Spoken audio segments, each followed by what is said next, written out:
with not with I have been not just with the party, but I have been with them since Anna Hazare Andolan, since the IAC days. So I know all the characters only too well.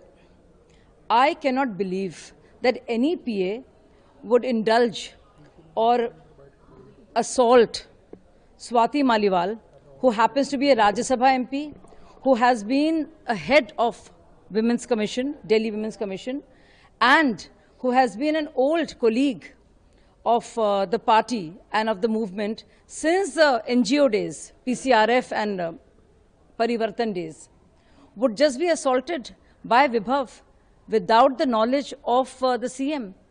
I cannot believe it. Nobody buys it. Nobody is convinced.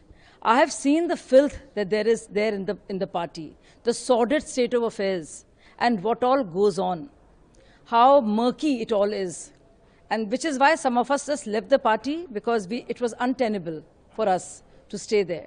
But finally, people are getting to know what is the reality of this man and what goes on in the Sultan's Sheesh Mahal.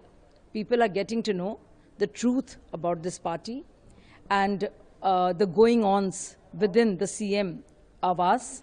And not just that, even before we know that the Chief Secretary, Anshu Prakash, in 2018 was beaten up. They denied it again.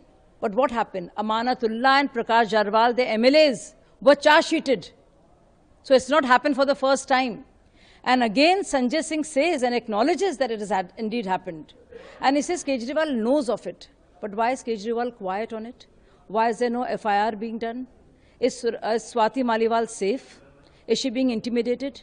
Are they threatening her into some sort of a compromise? So there are many issues that must be discussed, that Arvind Kejriwal must come clean on. And I think everybody wants to know that.